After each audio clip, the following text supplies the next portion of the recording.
All right, I'm here with my bike trainer, and I'm going to do a quick little demonstration of how to get it going from start to finish. The only thing I've done so far is plugged in my Wahoo Kickr Core, which is the bike trainer itself. So that's all plugged in. I got my iPhone here on this mount. I'm going to go ahead and fire up the companion app, which will sync the two up. So that's pretty straightforward. I just start Zwift companion. And that loads that up, and that'll get synced up while I go ahead and start the Zwift application on my Mac.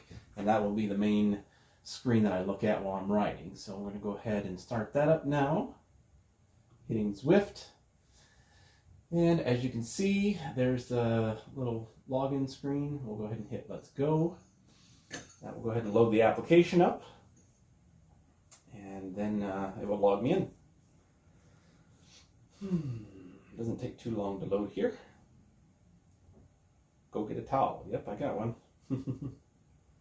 Right on. All right, we're logging in now. We can go ahead and maximize the screen so we can record the whole thing. All right, here's where it will sync up to the sensors. So you can see at the top, it's synced up via power, cadence.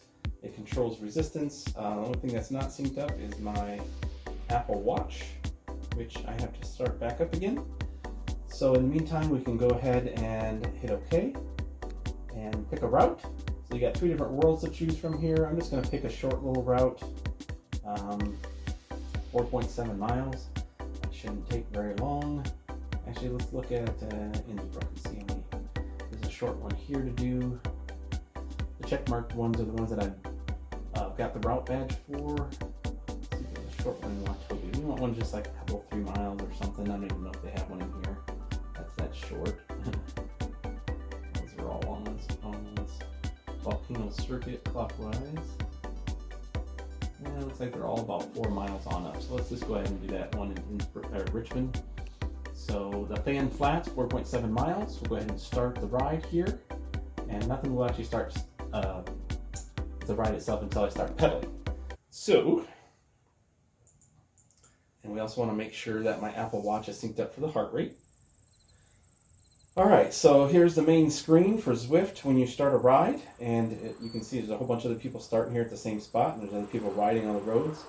Right now we have no watts, no RPMs, no heart rate, nothing, because we haven't started pedaling yet. Once we start pedaling, that will start the entire ride itself. So let's go back into the menu and see if I can get my Apple Watch paired up here. For heart rate, searching. There we go. Now it's showing up. Click on that, click on Apple Watch. Now I see it's pairing. All right, here we go. So if I hit back, now you'll see my heart rate right up in the top left corner where it says 67 beats per minute, 71. That's my heart rate, and it measures it every few seconds. So it is pretty accurate, and it's pretty nice. So we'll leave that. I'll come back into the view here, and I'll go ahead and get onto the bike trainers. So we'll hop on here, and the first thing I'm going to do once I get on is going to clip my feet into these pedals. These are clipless pedals. What they're called. They have cleats on the bottom of them, and they lock in. So we'll go like that. Now it's locked in. You can see I can go backwards all I want to here. But once I start pedaling forwards is when the ride will start. So I'm okay right now. Just go ahead and lock the other one back in, or another one in. Okay. Both are locked in. So that just helps out with the when you're climbing and stuff like that. You can actually lift and push at the same time, or in conjunction to get a maximum efficiency of pedaling. All right, so on my companion app here, I can see a picture of the map. And then on the big screen, I can see my avatar. I can see other people getting ready to ride. I can see people riding by me. And we are in the course for Richmond for the 4.7 miles. As you can see on that top center area, it shows your speed, your distance, that feet of elevation that you've gone, how much time has elapsed. And then the route that I'm doing is called the Fan Flats. That's right underneath them. It shows 4.7 miles. So once I start pedaling, that bar will go across. I can see how far I've gotten into it. On the left-hand side, you'll see a blue square with a bunch of information. That will show the wattage. That's how hard you're pedaling. It'll show RPMs, which is how fast you're pedaling. And then it'll show my heart rate, which is 74 right now. The top right-hand side of the screen is the map, a little mini map, and you can see all those blue dots are other riders that are actually riding online right now from all over the world. And then, of course, right here in the front, I'm wearing this purplish, yellowish outfit. It's the one from the Neokyo course that I earned, and that's my avatar. So I'm going to go ahead and start pedaling, and you'll see how everything starts working together. So once I start pedaling, my avatar should start moving. Ready? And I can shift gears. I'm going to start in the lower gear here, so it's a little easier for me to pedal. All right, here we go.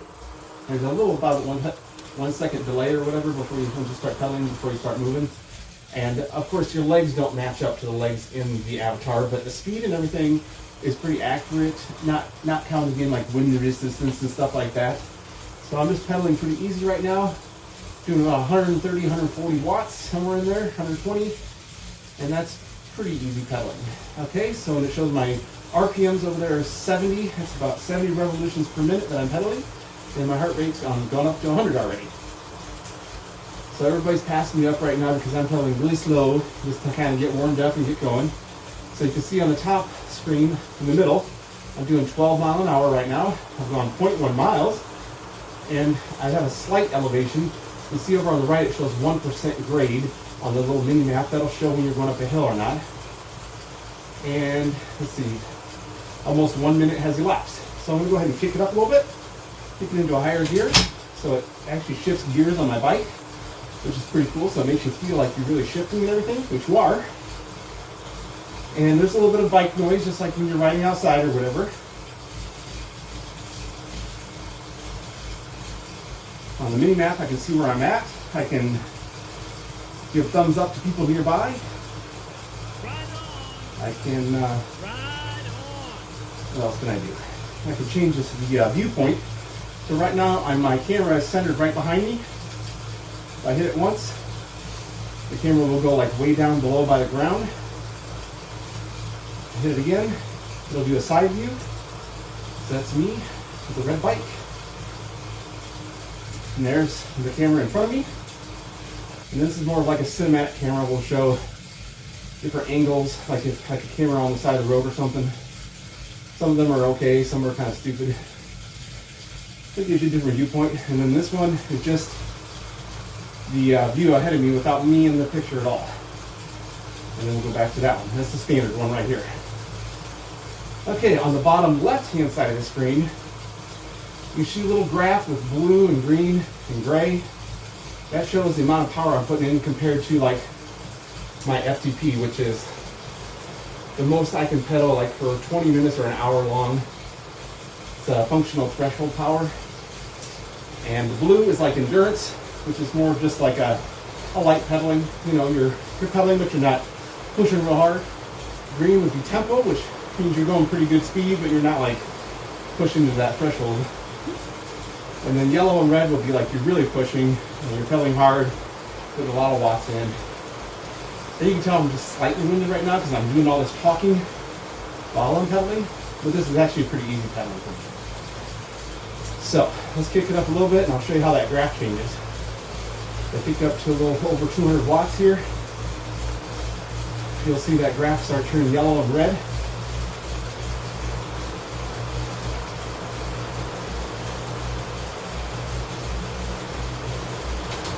I'll shift up to one more higher gear. Okay, so now you start seeing some yellow and red in that graph. So I'm doing a little bit harder effort now. My speed's also at 25 miles an hour now. And I'm just about ready to hit the 1 mile mark. You can see the black there. 0.9 will go to 1. There, I'm at 1 mile. So I'm 1 out of like 4.7 miles. And my heart rate's at 135. I have no fan on, so I'm going to start sweating probably pretty soon.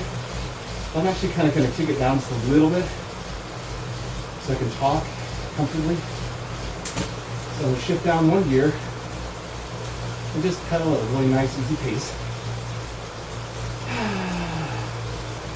All right, so here's another thing about the game. You can draft behind people. So like right now I'm behind that guy in the orange, and I'm getting a little bit of a draft bonus from him and the other people that are in front of me. If I get too far behind him, it'll say, close the gap, close the gap. Okay, so that means you gotta pedal harder to get caught up with him so you can get that draft bonus again. You really don't feel it, but it does make a little bit of difference with your speed. It's like in the real world, if you're drafting, you're gonna get a little bit easier pedaling, a little bit faster speed, and other people can draft behind you too. So every one of these bikes that you see is another person riding online somewhere in the world. Over on the right-hand side, you can see all the Zwifters nearby. The ones that are above my name, which is T. Travis. The ones that are above that are people in front of me. The ones below that are people behind me. And you can see a picture of their flag, what country they're from. You can show how many watts per kilogram they're pedaling, which is, I'm not going to get into that, but it's basically how many watts you're pushing for how much you weigh. And then, yeah, so that's mainly it there. And there's other things like you can do time trials, you can do races.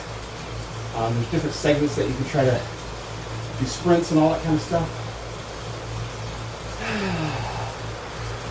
And then on the top left there, you can see a little picture of a truck, a little icon, looks like a truck.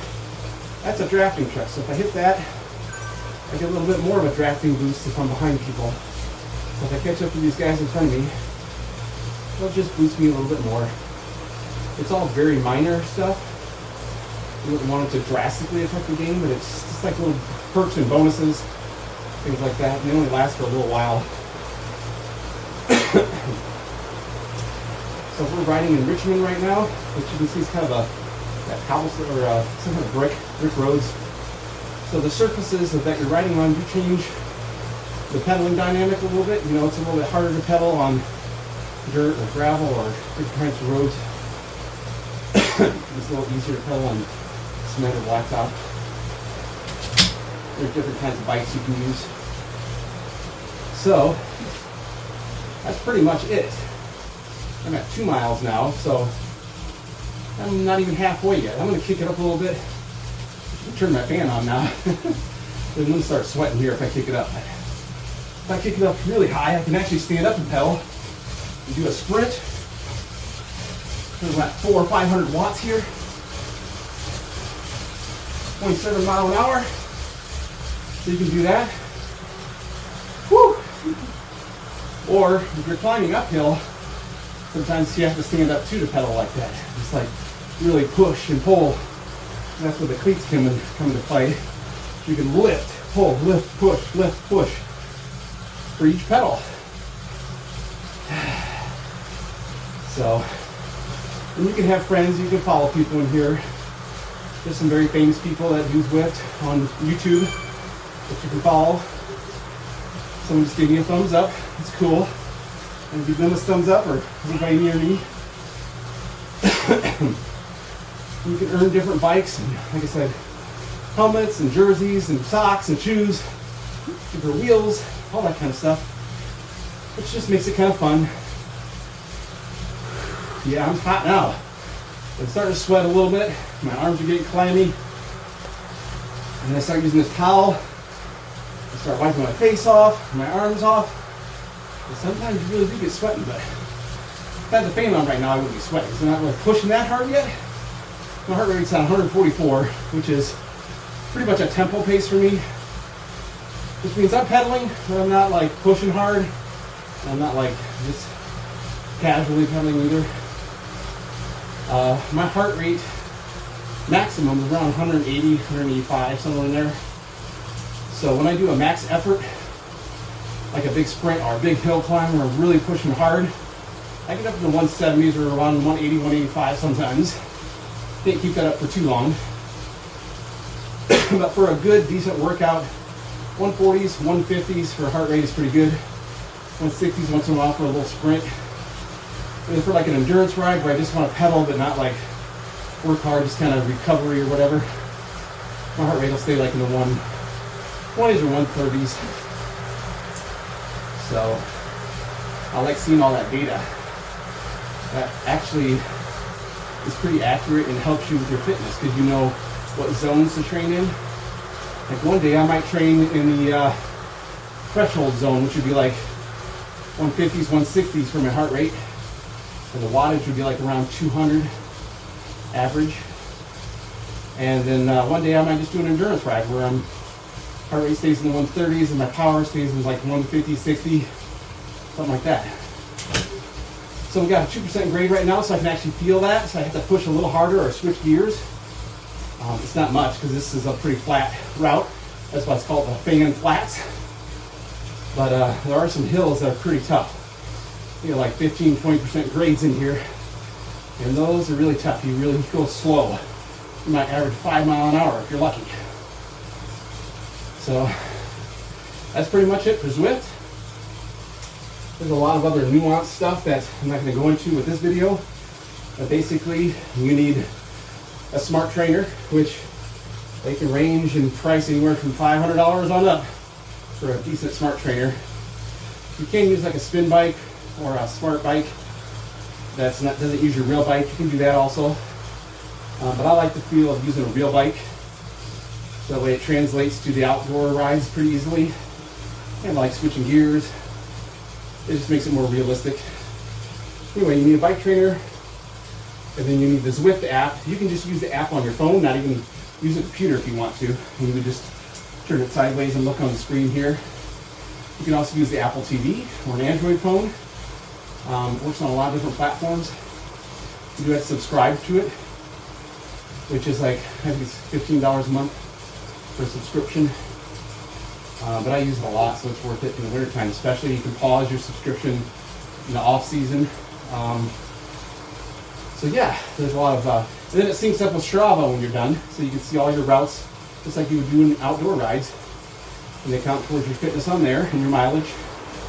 So it's all interconnected. And like I said, I like all the data. I like analyzing my watts, my heart rate, my RPMs, my distance, all that kind of stuff. So I'm at 3.7 miles now. We're getting down to the last mile. So you can see on the bottom there where it says the fan flats. Or actually it's on the top, but it's on the bottom part of that little rectangular window. It says 0.8 miles left.